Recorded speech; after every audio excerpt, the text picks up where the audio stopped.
नमस्कार दोस्तों, गार्गी क्लासेस पर आपका स्वागत है। डेट है आज की फरवरी 7 2022। देख लेते हैं इंडियन एक्सप्रेस की इंपॉर्टेंट न्यूज़ जो भी हम इस वीडियो में देखने वाले हैं। देखो, सबसे पहले हम बात करेंगे एक्सप्लेन पेज की। एक्सप्लेन पेज पे एक तो आर्टिकल आपके सामने है ही, लता मंगेशकर जी के डिमाइस से रिलेटेड उनकी मेमोरीज, उन्होंने कहाँ कहाँ कैसे कैसे परफॉर्म किया। तो इस आर्टिकल को वैसे हमारे लिए इम्पोर्टेंट नहीं है तो हम डिस्कस नहीं करेंगे।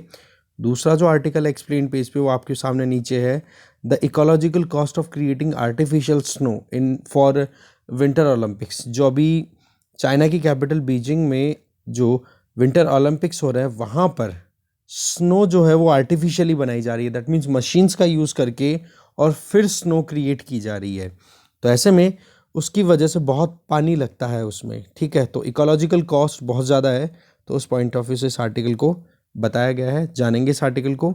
और एक आर्टिकल हमारे लिए है जो सैटरडे को हमने बात की थी, स्टैच्यू ऑफ इक्वालिटी की, ठीक है ना।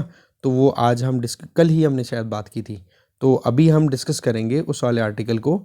तो वो एक्सप्लेन पेज पे प्रिंट होना चाहिए था पर पता नहीं क्यों नहीं हुआ। तो हम पहले तो वो रामानुजाचार्य के बारे में जानेंगे, उनके स्टैच्यू ऑफ इक्वालिटी के बारे में जानेंगे। और दूसरा है जो इकोलॉजिकल कॉस्ट है आर्टिफिशियल स्नो को क्रिएट करने में, जो भी नुकसान होता है इकोलॉजिकल को, वो हम जानेंगे। तो दो आर्टिकल्स है, दोनों को डिटेल में देखेंगे, बाकी फिर बाद में बची हुई न्यूज़ पे नज़र डालते हैं। First article, philosopher saint Ramanujacharya their statue of equality, जो कि हैदराबाद में अभी इनॉग्रेट किया गया है। तो ये देखो पुराना है आर्टिकल, ठीक है। तो इसमें विल लिखा हुआ हो तो आप कंफ्यूज ना हो। सबसे पहली चीज़ तो ये कि रामानुजाचार्य कौन थे वो हम जानते हैं। देखो, 1017 में इनका जन्म हुआ था सिरी पुरम्बदूर तमिलनाडु में, ठीक है। पहला इन्फॉर्मेशन तो यहाँ से आ गया हमारे पास में। रामानुजाचार्य हैं वो वैदिक फिलॉसफी से रिलेटेड थे, सोशल रिफॉर्मर भी रहे हैं। इन्होंने बहुत सारे चेंजेस लेकर के आए थे समाज में, जिनमें इन्होंने मेन फोकस किया था समानता और एक सामाजिक न्याय पर। Social justice and equality main इनका थीम था, जिसमें इन्होंने सोशल रिफॉर्म्स इंट्रोड्यूस किए। देखो, रामानुज को ही फॉलो करते हुए अलग अलग भक्ति स्कॉलर्स बने, जैसे कि आपने नाम सुना होगा अन्नमचार्य का, भक्त रामदास का, त्यागराज का, कबीर का, मीराबाई का। ये कहीं ना कहीं इन सब के लिए रामानुज ने या रामानुजाचार्य जी जो थे वो एक इंस्पिरेशन थी इनके लिए, ठीक है ना। तो ऐसे में भक्ति मूवमेंट का एक तरीके से हमारे इंडिया में जो एक शुरुआत कही जाती है वो रामानुज से मानी जाती है। और दूसरी चीज़ आप ये कह सकते हो कि ये एसोसिएटेड थे वैष्णविज्म। दैट मीन्स इनका जो ध्यान था वो भगवान गॉड गॉड इस इनमें मेन थीम कौन थे, गॉड विष्णु, ठीक है। तो वैष्णविज्म हो गए और वैष्णविज्म के पॉइंट ऑफ व्यू से ये आगे फिर दूसरे फॉलोवर्स हुए।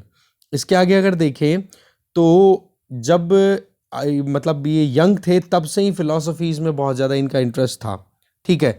इन्होंने नेचर पे बहुत ज़्यादा फोकस किया। For example air, water, soil, in resources को कैसे हम प्रोटेक्ट कर सकते हैं। तो अपनी जो भी राइटिंग्स थी, जो भी कमेंट्रीज थी, उनमें नेचुरल पावर्स को बहुत ज़्यादा इन्होंने कंसिडर किया। साथ में इन्होंने नो इम्पॉर्टेंट स्क्रिप्चर्स लिखी जिनको नवरत्ना भी बोला जाता है, ठीक है। इसके अलावा और जो वैदिक स्क्रिप्ट्स थी, जैसे वेदास थे या वेदास से एसोसिएटेड कुछ और जो लिटरेचर से रिलेटेड जो भी बुक्स थी, उनके ऊपर भी इन्होंने अपनी कमेंट्री लिखी, अपने ओपिनियन लिखे, ठीक है। रामानुजा ने अपनी तरफ से एक करेक्ट प्रोसीजर स्टैब्लिश किया कि जो मंदिर होते हैं, टेम्पल्स होते हैं, उनमें कैसे पूजा होनी चाहिए। जो रिचुअल्स हैं, जो भी वहाँ पर परफॉर्मेंसेज होती हैं या फिर जो भी पूजा होनी चाहिए, पूजा आरती अर्चना जो भी है, तो उनके लिए जो प्रोसेस होना चाहिए वो किस तरीके से होना चाहिए वो इन्होंने स्टैब्लिश की थी। और ये बातें थ्रू आउट इंडिया मानी जाती हैं, ठीक है। जैसे कि आज की अगर बात करें तो तिरुमला और यहाँ पर आप देख सकते श्रीरंगम, यहाँ पर ये फेमस टेम्पल्स है जहाँ पर अभी भी इनको माना जाता है, ठीक है ना। तो इनके द्वारा जो ये करेक्ट प्रोसीजर बताया गया ये माना जा रहा है, ठीक है। इसके आगे अगर देखें तो सवाल ये है कि स्टैच्यू को स्टैच्यू ऑफ इक्वालिटी क्यों कहा जा रहा है। देखो, रामानुजाचार्य जी ने सोसाइटी में समानता और जस्टिस के लिए बात की थी, वो भी आज के 1000 साल पहले की लगभग बात हो रही है ये, ठीक है। तो उस केस में उस टाइम पर जब हमारे यहाँ पर लेटर वैदिक काल से जो कास्ट के नाम पे जो डिस्क्रिमिनेशन था उसको कम करने में ही अपने आप में बहुत इंपॉर्टेंट रोल प्ले किया था इन्होंने, ठीक है। तो इन्होंने कास्ट चाहे कोई भी हो, सोसाइटी में चाहे आपकी कोई भी पोजीशन हो, आप सभी को टेम्पल में एंट्री हो, वहाँ पर आप अपनी जो भी एक कह सकते हैं ना कि भगवान के लिए अपनी जो भी अ, अरदास है वो लगा सकते हो, पूजा पे करनी, वो सारी ट्रिब्यूट पे करना या फिर प्रे करना, वो सारी लोगों को एजुकेट किया, चाहे वो डिप्राइव्ड थे या फिर जो हैव्स थे जिनके पास में कुछ था। दैट मीन्स सोसाइटी में जो अपर स्ट्रेटा से थे उनको भी उसी तरीके से कंसिडर किया, और एग्जैक्टली वो का वो ट्रीटमेंट उन्होंने दिया डिप्राइव्ड, मतलब जो सोसाइटी में लोअर पोजीशन पे थे उनको भी। साथ में इन्होंने वसुदेव कुटुंबकम का मैसेज है वो बहुत ज़्यादा प्रमोट किया। That means all the universe is one family, मतलब पूरा विश्व एक परिवार है। अब इस थीम की अगर बात करें, इसी थीम पे बेस्ड पूरी की पूरी भक्ति कल्चर हमारे यहाँ की चलती है। ठीक है, इसके बाद में अगर देखें तो इनके बारे में बताया जा रहा है कि इन्होंने इंडिया को कई दशकों तक ट्रैवल किया था। इंडिया में idea of social equality, universal brotherhood, मतलब सामाजिक समानता, और सभी एक दूसरे के भाई बंधु हैं। ठीक है, उनको अलग अलग टेम्पल पोडियम, मतलब जहाँ जहाँ पर भी इनसे संबंधित इनका ट्रैवल था, स्टे था, तो वहाँ पर इन्होंने अपनी तरफ से उपदेश दिए इस तरीके से। दूसरी तरफ इन्होंने मतलब सोशली जो मार्जिनलाइज थे उनको प्रोमोट किया, और साथ में जिन लोगों ने सोसाइटी में इनइक्वालिटी फैला रखी थी या फिर कह सकते हैं जो पावरफुल थे, जो कि एट्रोसिटीज़ करते थे लोअर स्ट्रेटा के लोगों पे, डाउन ट्रोडन सेक्शन पे, उनको कंडेम भी करते थे, ये निंदा भी करते थे उनकी। साथ में इनका मानना था कि जो ये सांसारिक जीवन है, इसे आपको त्यागना है तो आप भगवान के लिए डिवोटेड हो जाओ, भगवान पे ध्यान लगाना शुरू कर दो। दूसरा, compassion, humility, equality, mutual respect, बोला इन वैल्यूज़ पर ध्यान दो। और अल्टीमेटली ये जो थीम थी ये क्या हो गई, श्री वैष्णवम संप्रदाय की मेन थीम बन के आई, और वैष्णविज्म से संबंधित है ये रामानुज जी। ठीक है, तो इस तरीके से ये इंपॉर्टेंट वैल्यूज़ है जिनके बारे में आपने एथिक्स में भी देखी होगी। ठीक है, इसके आगे अगर देखें तो अभी फ़िलहाल जो स्टैचू ऑफ इक्वालिटी है उसको इंट्रोड्यूस करने में सबसे इम्पोर्टेंट रोल प्ले किया है चिन्ने जीआर स्वामी ने। ठीक है, जो कि जो वैष्णवा संप्रदाय के अभी मेन हेड हैं। ठीक है, तो रामानुजाचार्य जी की जो सोशल फिलॉसफी है उसी को कंटिन्यू कर रहे हैं, जिसमें कास्ट सिस्टम को ख़त्म करना, या कास्ट सिस्टम की वजह से जो सोसाइटी में बाउंड्रीज क्रिएट हुई हैं उनको ख़त्म करना, उन सारी चीज़ों पर अभी लगातार ये काम कर रहे हैं। जो करंट चेयर हैं या फिर कह सकते हो वैष्णव संप्रदाय के जो मेन अभी लीडर हैं। इसके आगे देखें, फिर तो रामानुजाचार्य जी के बारे में और बताया जा रहा है कि इन्होंने लाखों लोगों को socially, culturally, gender basis, educationally या इकोनॉमिकल डिस्क्रिमिनेशन जिन्होंने देखा, मतलब समाज में असमानताओं का सामना किया, सांस्कृतिक असमानताएं, या सेक्स के नाम पे या जेंडर के नाम पे कि लड़का लड़की में जो डिफरेंस था, या फिर एजुकेशन के नाम पे या फिर इकोनॉमी के नाम पर जो भी डिस्क्रिमिनेशन, भेदभाव देखा गया, उन सबको लिबरेट किया। दैट मीन्स उनको इन सारे चंगुलों से फ्री किया। ठीक है, इसके अलावा इन्होंने मेन जो फोकस रखा अपन मतलब ह्यूमैनिटी पे मेन फोकस रखा, चाहे वो इंडिविजुअल किसी भी रेस से हो, कास्ट से हो, चाहे कुछ भी जेंडर हो, किसी भी देश का हो, उन्होंने कोई डिस्क्रिमिनेशन नहीं किया। तो ऐसे में 1000 बर्थ एनिवर्सरी सेलिब्रेट हो रही है, तो इसलिए फेस्टिवल ऑफ इक्वालिटी के टाइम पर ये स्टैच्यू ऑफ इक्वालिटी इनॉग्रेट किया गया है। ठीक है, वसुदेव कुटुंबकम वाला जो कॉन्सेप्ट है उसी पे काम किया जा रहा है। अब बात ये आ जाती है कि स्टैच्यू लोकेटेड कहाँ पर है। देखो, स्टैच्यू की डायमेंशन कुछ ऐसी है, 216 फीट का ये टॉल स्टैच्यू है। प्रपोजल इसका आ गया था 2018 में पहला, और ये लोकेटेड कहाँ पर है, हैदराबाद के आउटस्कर्ट, मतलब हैदराबाद के बिल्कुल पास में, जैसे ही मेन सिटी से बाहर की तरफ निकले तो वहाँ पर मुंशितल नियर शमशाबाद, ठीक है, शमशाबाद के पास में मुंशितल है, वहाँ पर ये एक एकेडमी है, छियार इंटीग्रेटेड वैदिक एकेडमी, वहीं पर ये स्टैचू इनॉग्रेट किया गया है। स्टैचू किसने प्रपोज किया और किसने डिज़ाइन किया, वो चिन्ना जी आर, ठीक है, जो कि इस एकेडमी के हेड हैं। और इसके अलावा आप कह सकते हो मेन यहाँ पर वेंसडे को लगभग अभी 5000 के लगभग वैदिक स्कॉलर्स ने, मतलब जो साधु संत जो होते हैं, सेंट्स हैं, उन्होंने वैदिक स्कॉलर जिनको वेदों के बारे में ज्ञान है, उन्होंने महायज्ञ किए हैं 5000, और उसके बेसिस पे फिर बाद में ये इनॉग्रेशन हुआ। ये अपने आप में वर्ल्ड का लार्जेस्ट ये यज्ञ का जो प्रोग्राम है ये ऑर्गेनाइज किया गया है आज के टाइम की अगर बात करें तो। ठीक है, तो ये कुछ बातें जाननी हमें ज़रूरी थी, और आपको मैंने बताया था रामानुजाचार्य जी के बारे में और थोड़ी इंपॉर्टेंट डिटेल्स हैं जो आपको art and culture point of view से गेन करनी है, तो आप उसको गेन कर सकते हो, ज़रूर करो। ठीक है, आगे चलते हैं। नेक्स्ट है कि विंटर ओलंपिक्स में जो स्नो क्रिएट की जाती है उसकी इकोलॉजिकल कॉस्ट कितनी है वो देखते हैं। देखो अभी 2022 के जो विंटर ओलंपिक्स हैं वो चाइना में ऑर्गेनाइज हो रहे हैं 4 फरवरी से 20 फरवरी के बीच में।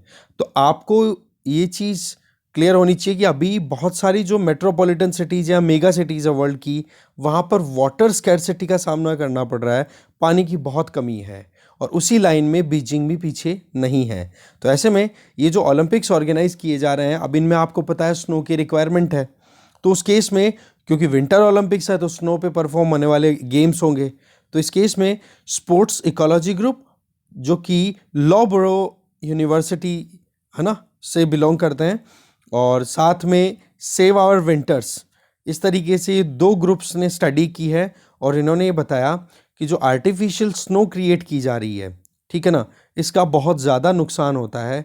इसके पीछे अब देखते हैं कि आर्टिफिशियल ये स्नो बनती कैसे है, इसी में इसका आंसर छुपा हुआ है। देखो, स्नो जब इंजेक्ट की जाती है तो उसमें पानी भी साथ में होता है। पानी और स्नो दोनों जब मिक्स हो जाते हैं तो स्नो को हार्डनेस मिल जाती है, और हार्ड सरफेस पे फिर वो विंटर ओलंपिक्स के जो भी गेम्स हैं उनको परफॉर्म करने में प्रॉब्लम नहीं आती। ठीक है, इसमें एक केमिकल को भी यूज़ किया जाता है।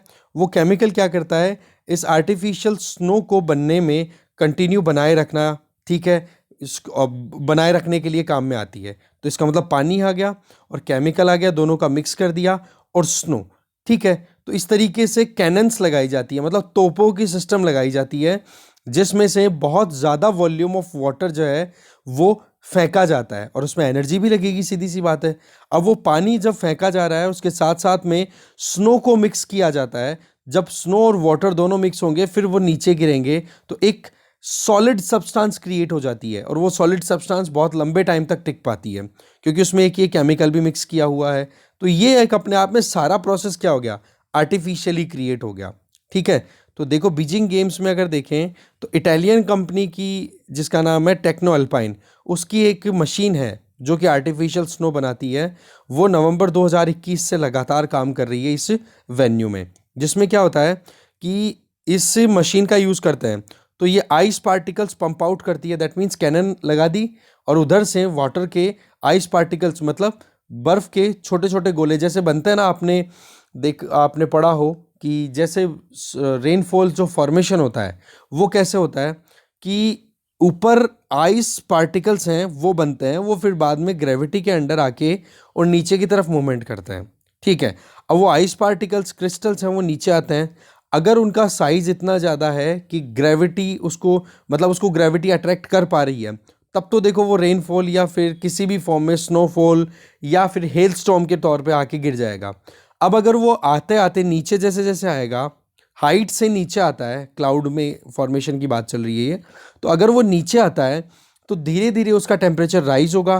टेम्परेचर राइज होगा तो ये जो आइस का क्रिस्टल है इसकी साइज़ क्या होगी, छोटी, तो फिर उसके बाद में वो वापस ऊपर चला जाएगा हल्का होकर के, और ये इस तरीके की मूवमेंट चलती रहती है।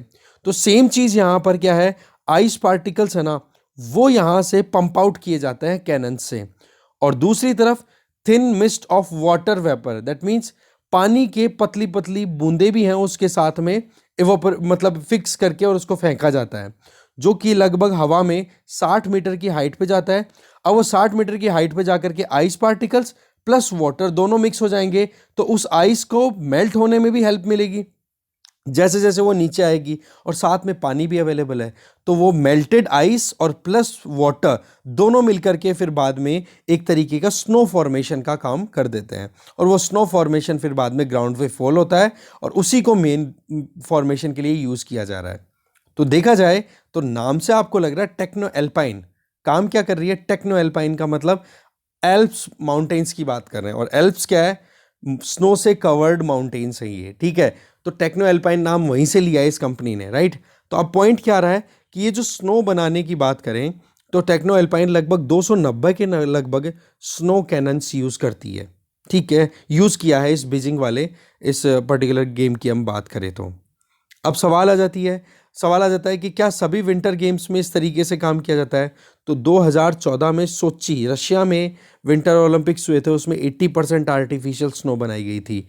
प्योंगयांग में जो गेम हुए थे उसमें 90%, अगर वैंकूवर की बात करें 2010 की, तो वहाँ पर हेलीकॉप्टर्स जो हैं उनको फ्लाई किया गया था स्नो में। पॉइंट क्या रहा है कि बहुत सारे ऐसे इवेंट्स होने, क्योंकि ग्लोबल वार्मिंग है भाई, स्नो मिलेगा कहाँ से, मेल्ट हो रहा है।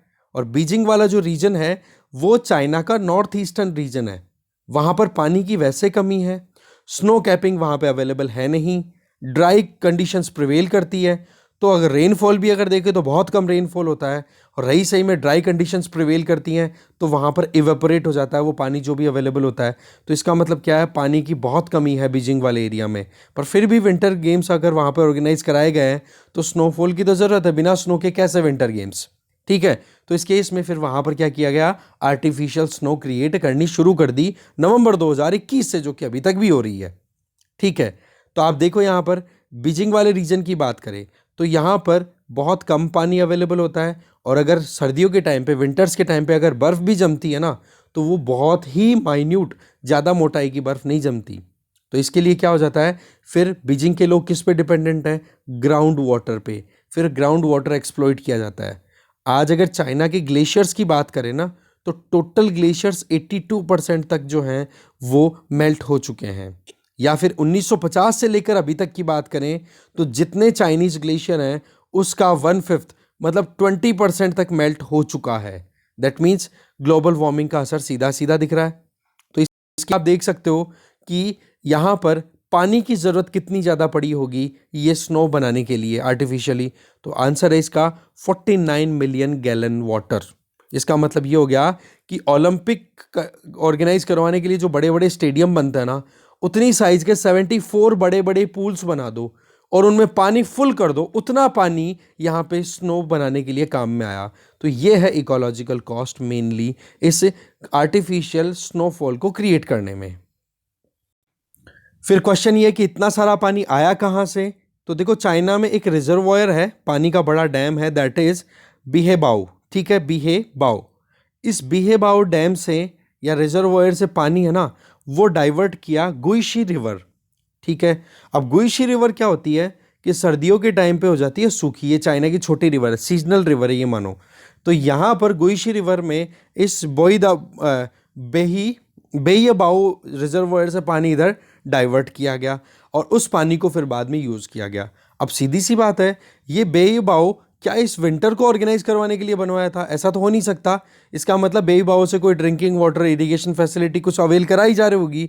तो ऐसे में बेइबाओ क्यों बनाया गया? बीजिंग के लोगों को पानी अवेल कराने के लिए। तो अब आप बताओ कि जब इस रिजर्वॉयर में पानी अवेलेबल था वो विंटर्स के लिए आपने यूज़ कर लिया, इसका मतलब हाउस होल्ड्स को पानी की अवेलेबिलिटी नहीं हुई, तो ये वाटर स्कैरसिटी का या वाटर क्राइसिस की सिचुएशन आई कि नहीं। और एक डैम से आप पानी ला करके दे रहे हो, इसका मतलब ऑलरेडी वाटर क्राइसिस तो वहाँ चल रहा है। तो ऐसे में ये एक सिचुएशन और ज़्यादा क्लियर हो जाती है।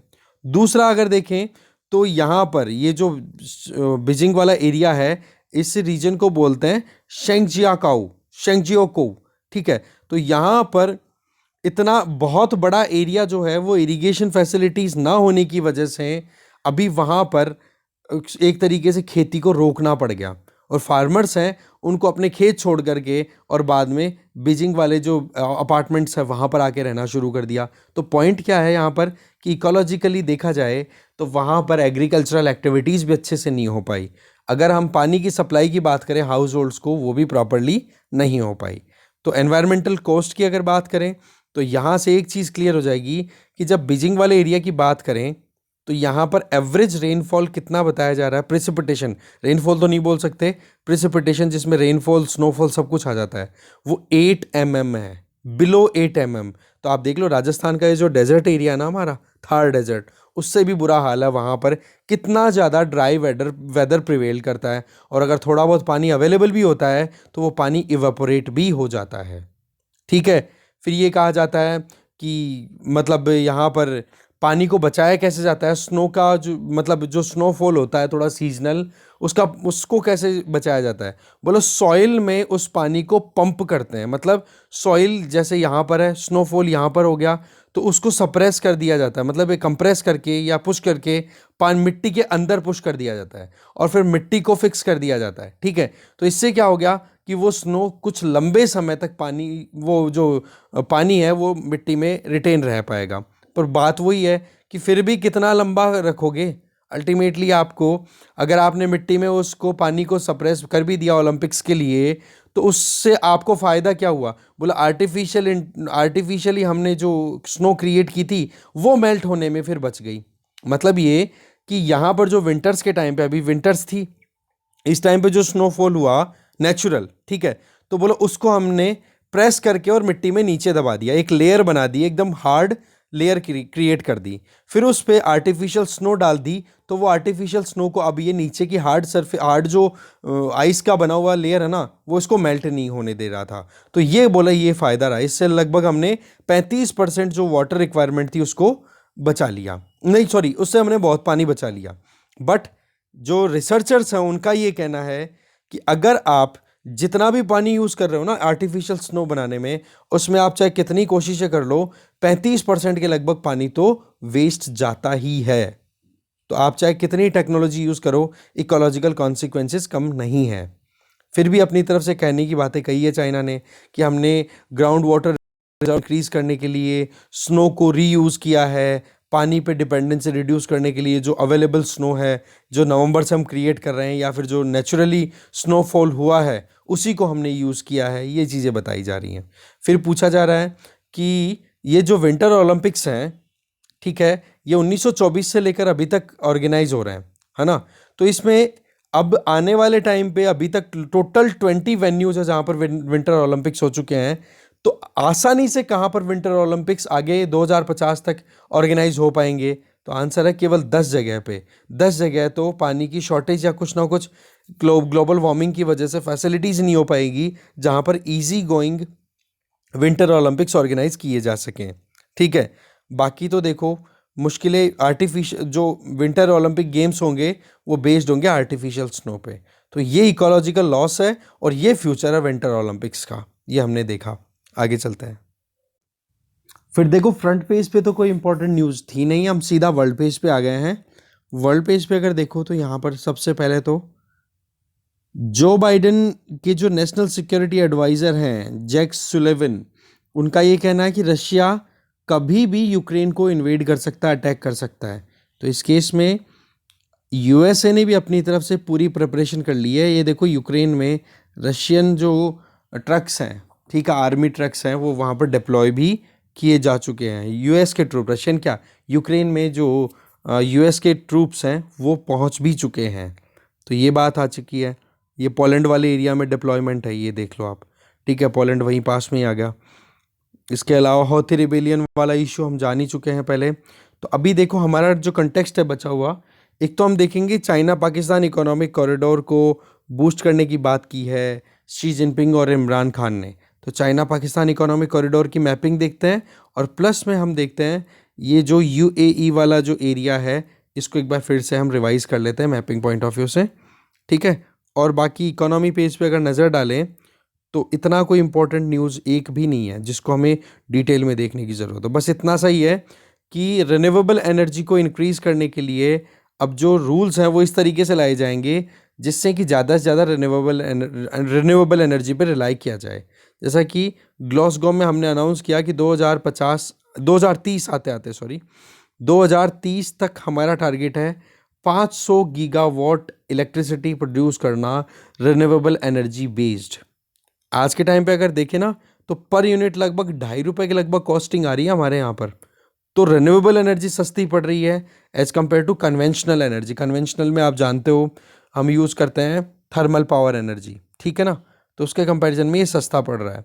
तो अब स्विचिंग की बात की जा रही है कि सोलर पावर की तरफ, रिन्यूएबल एनर्जी की तरफ मूव किया जाए, ठीक है।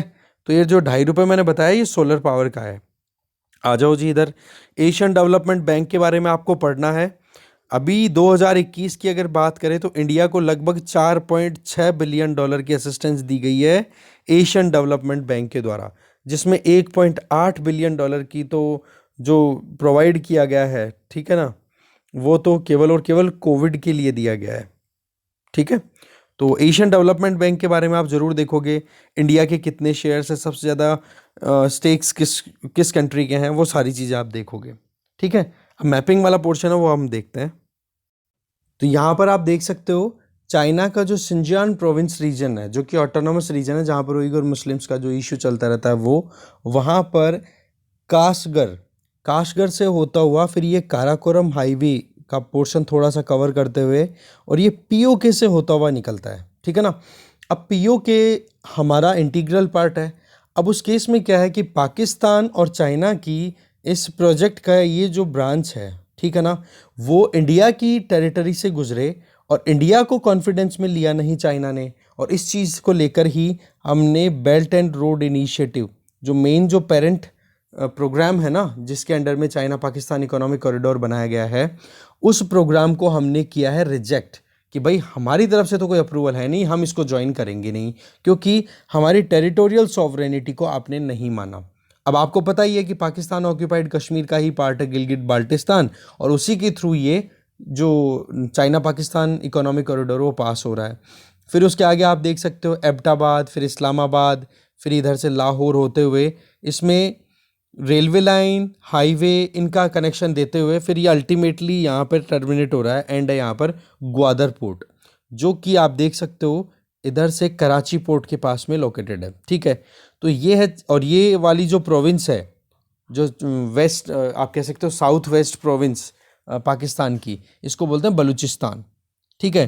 तो ये है पूरा का पूरा चाइना पाकिस्तान इकोनॉमिक कॉरिडोर का मैप, ठीक है। ध्यान से देख लें आप, इसमें कोई भी नाम आ रहा है तो, ठीक है। ये क्वेटा, यहाँ पर बहुत सारे अटैक्स के न्यूज़ आती रहती है, बॉम्ब ब्लास्ट के, कभी क्या कभी क्या, क्योंकि यहाँ पर अफ़गानिस्तान से बॉर्डर शेयर हो रही है, तो इशू चलते रहते हैं यहाँ पे, ठीक है। आगे चलते हैं अभी। इसके आगे अगर हम नज़र डालें तो आपके सामने, एक सेकंड रुकिए, यहाँ पर आप ये देख सकते हो वेस्ट एशिया का मैप, ठीक है। तो ये देख सकते हो ओमान, ओमान का ये पार्ट यहाँ पर है ही, ऊपर ये ईरान आ गया, ठीक है। इधर आप देख सकते हो ये यूएई है, और ये है यमन, ये है सऊदी अरब। इनको, ये दोनों एक तरफ है यूएई और सऊदी अरब, और यमन में हौती रिबेलियन है, उनके बीच में भी राइवलरी चल रही है, और ये ईरान है, ये सपोर्ट दे रहा है हौती रिबेलियंस को यमन में, ठीक है। और बाकी नज़र अगर डालो आप यहाँ पर, तो ये वाला एरिया आ गया, यहाँ पर अजरबैजान यहाँ पे आ गया, जॉर्जिया, ठीक है। ये कैस्पियन सी है, ये इधर ब्लैक सी है, ये इधर नीचे टर्की आ गया, सीरिया, इराक। ये बॉर्डर्स भी देख लो कौन कौन से कंट्रीज़ किसके साथ बॉर्डर शेयर कर रहे हैं, ठीक है। इधर आप देख सकते हो जॉर्डन, ये पैलेस्टीन छोटा सा रह गया है, ठीक है। इधर गाजा स्ट्रिप भी है हल्की सी, और इधर वाला देख सकते हैं अपन इजराइल, ये हो गया लेबनान, ठीक है। और ये अर्मेनिया बीच में यहाँ पर। तो ये कुछ इंपॉर्टेंट लोकेशन सी, बहरीन, कतर, ये छोटे छोटे कंट्रीज़ हैं यहाँ पर। ये कतर हो गया, बहरीन छोटा सा आइलैंड कंट्री है इधर, ओके। तो इस तरीके से वेस्ट एशिया का मैप भी आप अच्छे से देख लेना। ये मैप थोड़ा सा गड़बड़ था, ठीक है, आपने भी नोटिस किया होगा कि पाकिस्तान ऑक्यूपाइड कश्मीर है वो इंडिया का इंटीग्रल पार्ट है, बट इस मैप में थोड़ा सा गड़बड़ हो गई थी ना, इसलिए मैंने थोड़ा जूम करके उसको स्किप कर दिया। बाकी यहाँ पर अगर इस मैप को एकदम क्लियर देखें तो ये वाला पार्ट यहाँ से लेकर यहाँ, और ये वाला पार्ट हमारा है, ओके ओके डन, ठीक है। ऐसा कुछ नहीं है, हमारे लिए भी नहीं है, ठीक है। तो चलिए, ठीक है, इस डिस्कशन में जो भी था वो हमारा हो गया है। Thank you very much for watching this video.